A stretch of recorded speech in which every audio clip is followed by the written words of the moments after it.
So you are getting ready to counsel your NCOIC or subordinate. You think to yourself, doesn't the Army have some sort of form for this? Well, just like it has a form for flood predictions, a teletypewriter conference record, special provisions for the sale of steam service, and a larval mosquito identification card, it has a form for counseling. To its credit, it's one of the more used forms in the Army. So let's get to the form itself, the DA 4856. Here's an example of a DA 4856. As you can see, space is limited. Though most counselings that you do will not require more space than is provided, sometimes you will need more. You can simply revert to a simple slip of paper to write on or a memorandum for record if needed. The first block is the administrative data for both the counsel soldier and the counselor. Good practice that I use is to pre-fill all data except for the date. No matter how well you plan, you may not be able to conduct the counseling when you want to. So by leaving it blank, you can simply write it in later. Block 2 is where you say why you are counseling the soldier.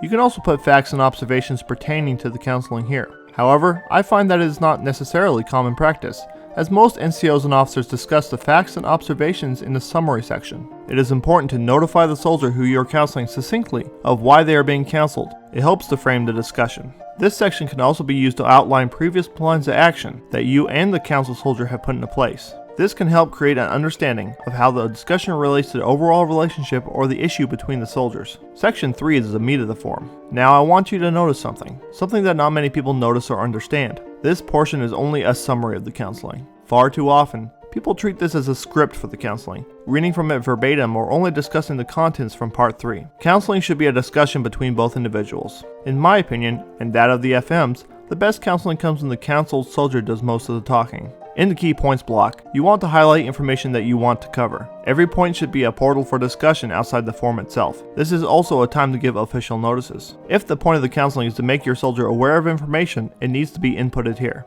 A common annotation is the fabled magic bullet. It is used for event-oriented counselings that are negative or derogatory in nature. Many different magic bullets exist, but their purpose is to notify the soldier of consequences of continued bad behavior. Note that local policy or directives may require further information to be inputted into this block. Check your command policy letters, and with your local command judge advocate for more information. The second part of block 3 covers the plan of action. You can discuss how the counsel soldier can improve and their way ahead. Ensure that you give the soldier a realistic, workable way ahead with definable goals or milestones. They will be more likely to actually pay attention and follow your plan if you do so. The third block of part 3 is the soldier acknowledgement of the counseling. Normally, this is merely used as stated, a simple acknowledgement that the counseling was given and that the soldier understands the contents. If the soldier does not understand, do not let the soldier mark as such until you attempt to re-explain. If they still do not understand, make sure they say what they think in this section. Often, a soldier may not want to tell you exactly what they are thinking, but they will feel okay writing it down. The FM does not clearly cover the meaning of the check blocks in this section. Some people think that this block is only intended to check that the administrative data is correct, or that the soldier agrees with the course of action. My personal philosophy on this section is that the blocks confirm both the understanding of the contents, as well as the agreement with the key facts. The soldier does not have to agree with the plan of action, though failure on your part to get the soldier's buy-in to the plan of action may negate any benefit that they could derive from it. The soldier may also make comments in this section. Because space is limited, it is understandable if additional paper is used to make comments. The last part of block 3 is the leader's responsibilities portion. This is where you, as the counselor, must put what follow-up actions you will take that associate with the plan of action.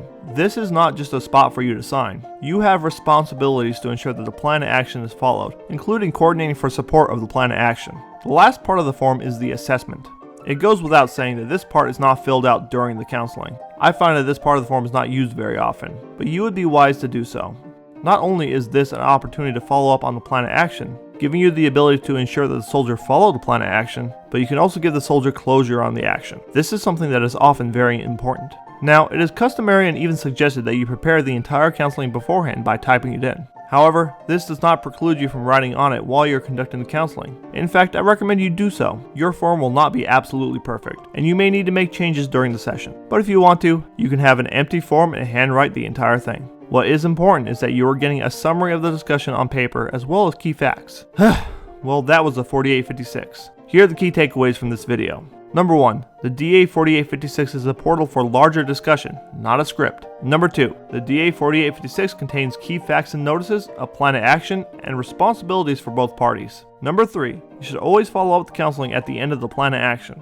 Next time, we are going to cover the different types of counselings, as well as some advice on how to conduct them. If you enjoyed this video, please click on the subscribe button.